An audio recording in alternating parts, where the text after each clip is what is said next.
آپ خیمے سے باہر آئے، دو صحابہ آپس میں ان کی کوئی تلخی ہوگی، ان کی آوازیں اونچی ہوں گی، جھگڑا بڑھ گیا، تو آپ نے باہر تشریف لا کے فرمایا کہ میرے اللہ نے مجھے شب قدر بتا دی تھی کہ فلاں رات ہوا کرے گی، لیکن تم لوگوں کے جھگڑے کی وجہ سے اللہ تعالیٰ نے اس کو اٹھا لیا اور چھپا دیا، تو اب تم اسے طاق راتوں میں تلاش کرو۔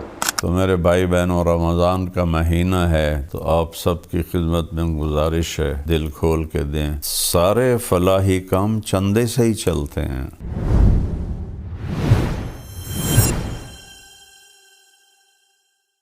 اللہ تعالیٰ نے لیلۃ القدر کو ان 5 راتوں میں چھپایا ہوا ہے۔ پہلے یہ تعیین کے ساتھ مقرر ہو کر آ رہی تھی۔ آپس کے جھگڑے ایسی نحوست ہیں کہ آپ خیمے سے باہر آئے، دو صحابہ آپس میں ان کی کوئی تلخی ہوگی، ان کی آوازیں اونچی ہوں گی، جھگڑا بڑھ گیا، تو آپ نے باہر تشریف لا کے فرمایا کہ میرے اللہ نے مجھے شب قدر بتا دی تھی کہ فلاں رات ہوا کرے گی، لیکن تم لوگوں کے جھگڑے کی وجہ سے اللہ تعالیٰ نے اس کو اٹھا لیا اور چھپا دیا، اور اب تم اسے طاق راتوں میں تلاش کرو۔ 21 میں، 23 میں، 25 میں، 27 میں، 29 میں اس کو تم تلاش کرو۔ آپس کا اختلاف صحابہ کا تھا، 2 صحابی آپس میں کس بات پہ الجھ گئے پتہ کوئی نہیں۔ بظاہر تو وہ ایک تعیین اور ایک مقرر عدد، مقرر رات اٹھ گئی، لیکن یہ بہت بڑی خیر ہوئی۔ اگر یہ رات متعین ہوتی کہ 21 کی رات شب قدر ہوا کرے گی، یا 27 یا 23 یا 25 یا 29، اور آنے والے زمانے میں غفلت تو ہونی تھی، جہالت بھی ہونی تھی، نافرمانی بھی ہونی تھی۔ رات متعین ہو، لوگوں کو پتہ ہو آج شب قدر ہے، پھر لوگ نافرمانی کرتے تو نقد عذاب آتا۔ تو اللہ تعالیٰ نے اس چھپانے میں بھی اپنی رحمت کو شامل حال کیا۔ جب ایک آدمی شراب پی رہا ہے، اسے پتہ ہی نہیں شب قدر، کسی کو بھی نہیں پتہ کہ آج ہے۔ ہم تو 5 راتیں چھوٹی انشاءاللہ جاگ کے، آپ تو ویسے ہی علم میں مصروف ہیں، تو چلو آپ کی برکت سے ایک حدیث بھی یاد آ گئی۔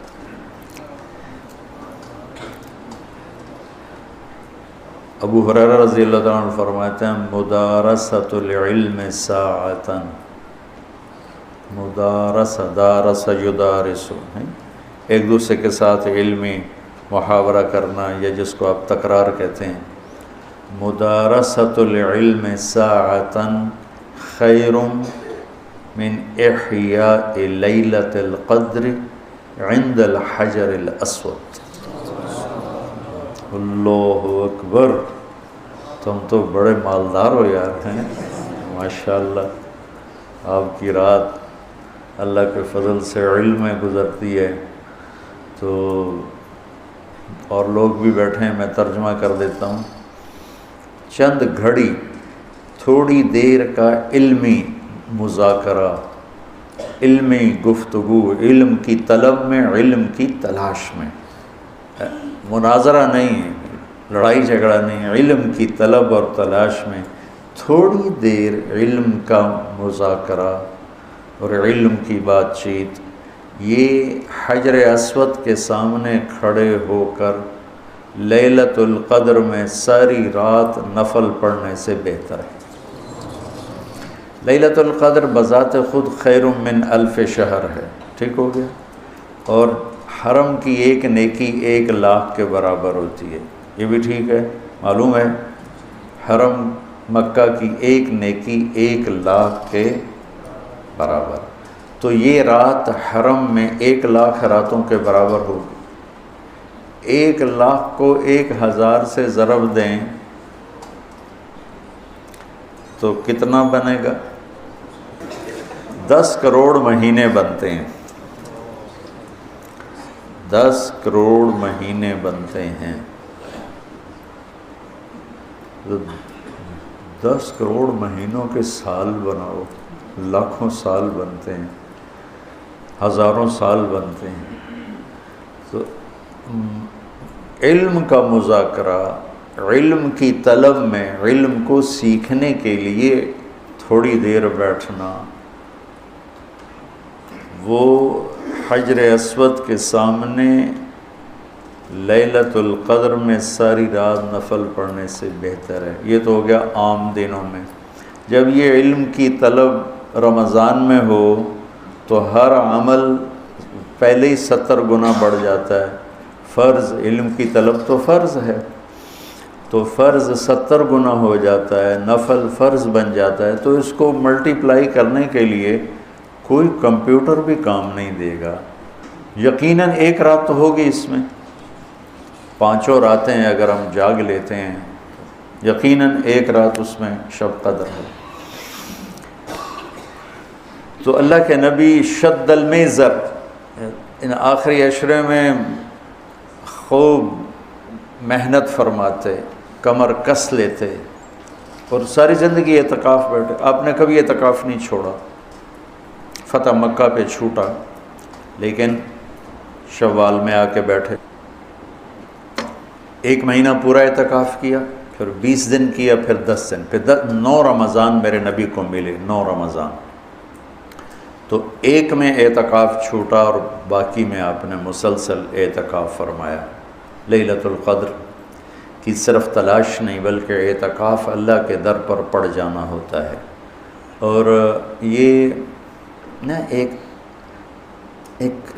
مناسبت ان سارے فرائض میں مجھے ایک نظر آئی جو میں آپ کے سامنے پیش کرتا ہوں. ٹھیک ہے؟ تو اللہ کی طرف سے لا الہ الا اللہ، یہ کلمہ معرفت ہے، شناسائی کا کلمہ ہے. لا الہ الا اللہ محمد رسول اللہ، یہ اس کو کلمہ معرفت کہتے ہیں. معرفت کہتے ہیں پہچان کو. کلمے کے ذریعے سے ہمیں اپنے اللہ کی پہچان ہو. نماز کے ذریعے اس کے اندر تعلق پیدا ہوا. نماز کے ذریعے وہ پہچان تعلق میں تبدیل ہوگی. روزے کے ذریعے وہ تعلق محبت میں تبدیل ہوگی. بھوکے پھر رہے ہیں، عاشق ہوویں عشق کماویں، دل رکھیں وانگ پہاڑاں ہو. سہ بدیاں ہزار علامیں، کر جانے باغ بہاراں ہو. منصور جے چک سولی دتے، جڑے واقف کل اسراراں ہو. سجدیوں سر چائی نہ باہو، توڑے کافر کہن ہزاراں ہو. عاشق سوئی حقیقی جڑا، قتل معشوق دے مننے. سر نو جوڑے تے مکھ نہ موڑے، پمیں 100 تلواراں کھنے سہے. سچا عشق حسین علی دباہو، سر دتے تے راز نہ بھننے. لا الہ الا اللہ محمد رسول اللہ پہچان کرواتا ہے.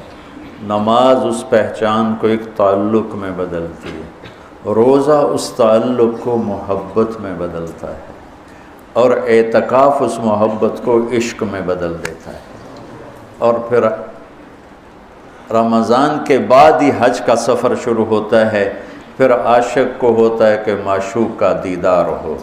تو احرام عاشقانہ لباس ہے، اور طواف مجنونانہ تلاش ہے کدھر.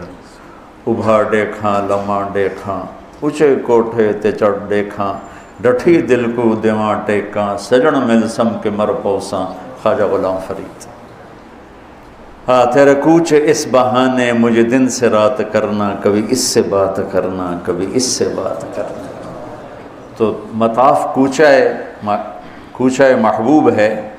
اور یہ کلمے سے سفر جو شروع ہوا تھا یہ اعتکاف پہ آ کے والہانہ عشق میں بدلا. عشق نے پھر اس کو گھر سے نکالا، اس کو کپڑوں سے نکالا، اس کو زیب و زینت سے نکالا، اور اس کو بیوی سے نکالا، بچوں سے نکالا، راحتوں سے نکالا، تیل کنگھی شیشہ سے نکالا، اور بس صرف عاشق اور مجنوں بن کر یہ ابا الحب ان یخفا وکم قد کتمتہ فاصبح عندی قد اناخ وطنبا اذا اشتد شوقی ہام قلبی بذکرہ وان رمت قربا من حبیبی تقربا یبدو فافنا ثم احیا لہ ویسعدنی حتی الذ واطربا. یہ ایک لڑکی طواف کر رہی تھی، اور یہ ہے طواف کا، یہ ہے موضوع. کدھر ہے کدھر ہے کدھر ہے کدھر ہے. دیکھو نا، نماز لگتا ہے عبادت ہو رہی، یہ ایک درس کا حلقہ ہے، لگتا ہے کہ ایک عبادت کی ایک شکل ہو رہی ہے. قرآن کی تلاوت عبادت ہو رہی ہے، ٹھیک ہے، سجدے میں پڑا ہوا عبادت ہو رہی. طواف کوئی عبادت لگتا؟ طواف تو ایک مجنونانہ پھیرے لگ رہے ہیں، پھیرے لگ رہے ہیں. یہ اس 3 شعروں کے صدقے میں طواف ہے. اسماعیل فرماتے ہیں کہ میں طواف کر رہا تھا تو ایک لڑکی بدو یہ شعر پڑھ رہی تھی. بہت میں نے محبت کو جھٹکا، پر اس نے ڈیرے ڈال دیے، خیمے گاڑ دیے، تنابیں کس دیں اور رسیاں کھینچ دیں، اور میرے سارے وجود کو اپنے عشق میں ڈھانپ کے رکھ دیا. اس کا نام آتا ہے میں بے قرار ہو جاتی ہوں، اس کے لیے تڑپتی ہوں، مجھے زیارت کراتا ہے، زیارت کراتا ہے، میں مر جاتی ہوں، پھر اس کے عشق میں دوبارہ زندہ ہو جاتی ہوں. اب اسماعیل جیسا علامہ اور فصیح، وہ لڑکی تجھے شرم نہیں آتی؟ حرم میں ایسے شعر پڑھتی ہے. اس نے کہا لولت تو قالم احجر عن وسنی. اسماعیل غلط نہ سمجھنا،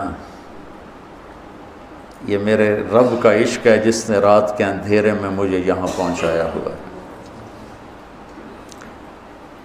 پھر وہ کہنے لگی کس کا طواف کر رہے ہو؟ اسماعیل کہنے لگے بیت اللہ کا. تو وہ زور سے ہنسی، سبحان اللہ، اور یوں آسمان کی طرف منہ اٹھا کے کہنے لگی واہ میرے رب، کیسی تیری پاگلوں کی دنیا ہے جو تجھے چھوڑ کے پتھروں کا طواف کرتے. اسماعیل کہتے میں بے ہوش ہو کے گر گیا، اور جب میں ہوش آیا تو لڑکی جا چکی.